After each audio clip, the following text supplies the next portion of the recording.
Hello guys, welcome to my channel. Today we are going to discussing about how can you set your trading setup with zero investment. And today I'm going to analyze Nifty and Bank Nifty.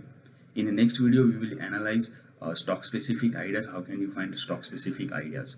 So first of all guys, when you sit for an analysis, just check what happened in last trading session in Dow market or in US markets and global markets.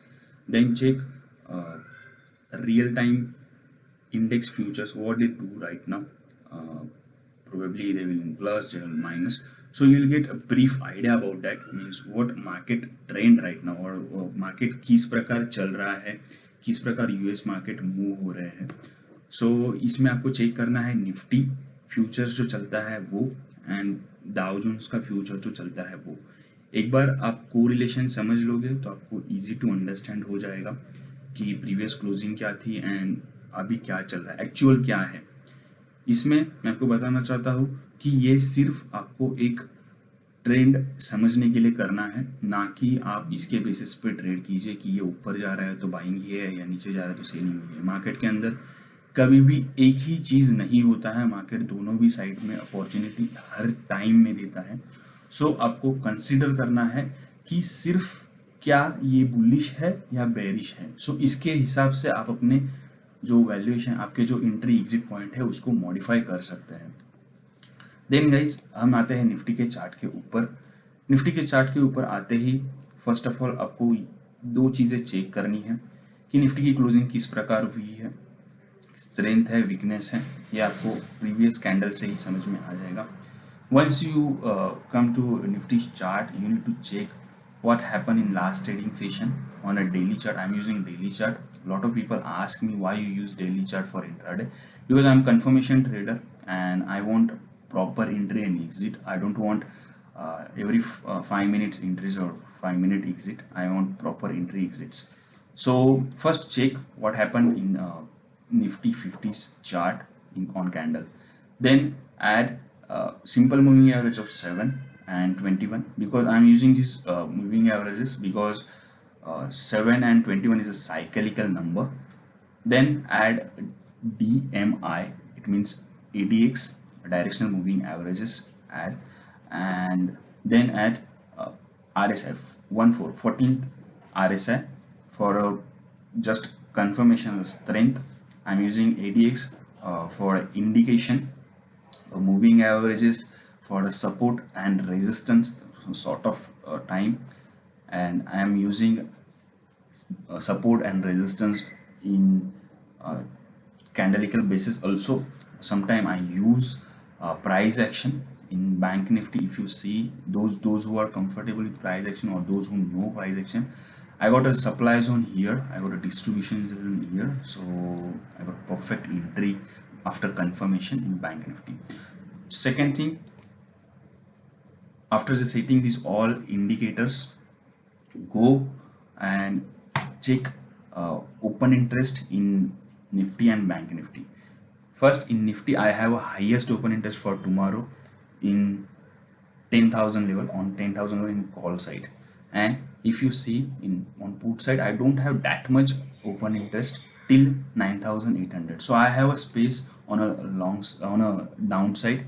Probably market will come down, and this indicating यहाँ पे market मुझे बता रहा है कि ये यहाँ पे जो ओपन इंटरेस्ट जो है वो मुझे क्लियरली बता रहे हैं कि यहाँ पे एक जगह बन रही है फॉर शॉर्टिंग. सो यहाँ पे आपको देखना है कि कहाँ पे हाईएस्ट ओपन इंटरेस्ट है, कहाँ पे आपको एक ऐसा गैप मिल जाता है जो ओपन इंटरेस्ट कम है. गाइस अगेन ये आपको बहुत स्पीडीली होते रहेगा, बिकॉज ये कंसेप्ट इतने इजी नहीं है समझने के लिए. फिर भी आप एक बार ओपन इंटरेस्ट चेक कर लीजिए, ओपन इंटरेस्ट के रिगार्डेड आपको इन्फॉर्मेशन मिलती है तो एक बार कंफर्म कर लीजिए कि क्या होता है ओपन इंटरेस्ट एंड किस प्रकार उसका एनालाइज किया जाता है. मैं आपको ऐसा कंसिडर कर रहा हूँ कि आपको मोस्ट ऑफ दी चीज़ें मालूम है, जैसे कि एम ए मतलब moving average, simple moving average, then ADX, RSI, ये आपको मालूम है. ऐसे कंसिडर करके मैं आपको बता रहा हूँ because we are discussing about only trade setup. इसका मतलब आपको सारी चीज़ें ठीक से मालूम है और उसके बाद आप ट्रेडिंग करने के लिए बैठे हो. सो यहाँ पे ओपन इंटरेस्ट एक बार चेक कर लीजिए. सो मुझे कंफर्ट आ रहा है 9,800 लेवल पे, जहाँ पे मार्केट जा सकता है. एंड अपर साइड में मुझे रेजिस्ट होते हुए दिख रहा है 10,000। अगर 10,000 लेवल क्रॉस होकर सस्टेन होगा तो यहाँ से एक तेजी आएगी। दैट्स वाई अगर आप यहाँ पे देख रहे हो तो सपोर्ट जो है वो भी आपको दिख रहे हैं, सपोर्ट्स एंड रेजिस्टेंस भी दिख रहे हैं। अगेन गाइज, मैं आपको बताना चाहूँगा, आपको सिंपल मूविंग एवरेज लेना है 7 और 21 का ट्रेड सेटअप के अंदर। इसमें मैं 7 और 21 यूज़ कर रहा हूँ बिकॉज ये साइकिलिकल नंबर है। निफ्टी एंड बैंक निफ्टी के ये साइकिल्स होते हैं जिसका आपको यूज़ करना है। इवन हर एक प्रोडक्ट के अंदर, हर एक स्टॉक के अंदर ये साइकिल्स होते हैं, 7, 14, 21, देन 182। सो इसका आपको यूज़ करना होता है। देन मैंने यहाँ पे लिया है ADX डायरेक्शनल मूविंग एवरेज, इसको मैं यूज़ किया है इसके अंदर फॉर इंडिकेशन की यहाँ पे तेज़ी है या मंदी है। देन RSI को मैं सिर्फ स्ट्रेंथ के लिए यूज़ करता हूँ, ना कि कंफर्मेशन के लिए। अगेन कैंडल के बेसिस पे एक बार देख लीजिए कि प्रीवियस ट्रेडिंग सेशन में क्या हुआ है, कहाँ पे क्लोजिंग आई है, देन कितना कॉन्फिडेंट है। इसके अंदर मैं कोई किसी भी प्रकार का वॉल्यूम्स यूज़ नहीं करता हूँ बिकॉज वो मिसलीड करते हैं most of the time. Again guys, मैं यहाँ पे डे चार्ट यूज़ कर रहा हूँ। बहुत सारे लोग पूछते हैं कि डे चार्ट यूज़ क्यों कर रहे हो अगर आपको ट्रेडिंग करनी है इंट्राडे में। तो सिंपल है कि मैं यहाँ पे कंफर्मेशन ट्रेडर हूँ, मुझे हर 5 मिनट में बाय सेल नहीं करना है। मैं 1 या 2 ही ऑर्डर प्लेस करता हूँ एंड उसमें भी मुझे एक अच्छा खासा एक्यूरेसी के साथ काम करना ज़रूरी है। So guys, after checking this all stuff, I am comfortable on a long side and short side. So I'm going to place buy order above 10,050 level with stop loss price 10,000 and my targets and so on. And I'm going to place a short order near 9,830 and my stop loss is 9,870 and targets so on. But as you will ask, if you are comfortable on a short side, why are you going to short below this level?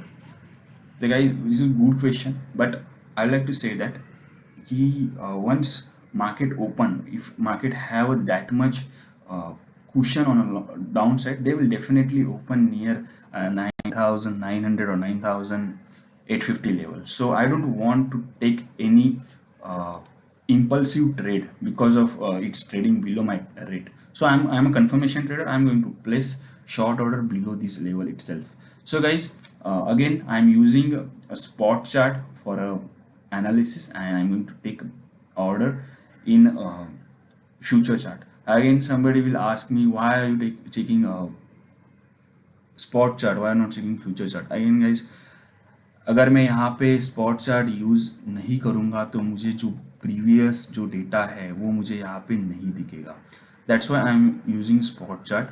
Again in bank nifty term, I'm using the same thing, but whenever you're using open interest, whenever you check open interest in bank nifty, at that time you will get little bit misleading indications, like they have a less open interest, they have a less quantity right now. So whenever you check it, just check numbers, don't go with like कि कितना ज़्यादा यहाँ पे हुआ है, कितना कम हुआ है। जैसे कि मुझे यहाँ पे क्लियरली इंडिकेशन दिख रहा है कि ये नीचे जाने के लिए रेडी है, बिकॉज यहाँ पे मुझे ओपन इंटरेस्ट अनवाइंड होते हुए दिख रहा है बैंक निफ्टी के अंदर, पुट के अंदर। सो गाइस, इसके अंदर 20,000 लेवल तक की डाउन साइड खुल रही है। सो मुझे लग रहा है कि मार्केट कल इधर तक जाने के लिए ट्राई करेगा। अगेन अपर साइड में मुझे 21,000 में एक रेजिस्टेंस है, 21,000 में एक अच्छा खासा एक यहाँ पे ओपन इंटरेस्ट आते हुए दिख रहा है। तो ये हो गया ओपन इंटरेस्ट के बेसिस पे बैंक निफ्टी समझना। बैंक निफ्टी के अंदर भी मैं सेम ट्रेड सेटअप यूज़ करता हूँ, बट मुझे ऐसा लगता है कि बैंक निफ्टी के अंदर आपको मूविंग एवरेजेस से ज़्यादा प्राइस एक्शन एंड ADX के ऊपर ध्यान देना ज़रूरी है, बिकॉज बैंक निफ्टी जो है वो मोस्ट ऑफ द टाइम अपने एक अलग टेरिटरी में ट्रेड करता है। सो यहाँ पे मैंने प्राइस एक्शन का मुझे यहाँ पे एक अपॉर्चुनिटी दिखी, so I'm going to take short position below 21,300 anytime, and I'm going to take long position for positional basis about 22,000। अगर इस रेंज के ऊपर निकलता है तभी मैं तेजी में जाऊंगा, उसके नीचे आ रहता है तब तक मैं मंदी में ही हूँ। अगेन गाइस, बैंक निफ्टी के अंदर जिस प्रकार हमने चेक किया, ओपन इंटरेस्ट चेक किए, तो वहाँ पे हमें दिख रहा था कि यहाँ से अपर साइड के अंदर अगर हम निकलते हैं तो 21,000 लेवल तक जा सकते हैं। सो मैं बाय करूंगा 20,850 के ऊपर एक 200 पॉइंट के टारगेट के लिए। स्टॉप लॉस जो रहेगा मेरा वो अगेन मैं रिस्क रिवॉर्ड के हिसाब से रख रहा हूँ, because I am not very much confidence on long side, so I am taking only 150 point stop loss. If it's come down, it's exited.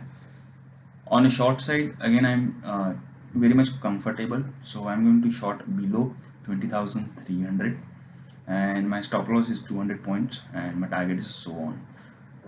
Here I would like to say that I'm going to use ADX and RSI in the same way, and for support resistance I'm using both open interest and the candle patterns and price action and trend analysis support resistance. So guys, this is the simplest way to identify where you can to take short long position and how I identify every day.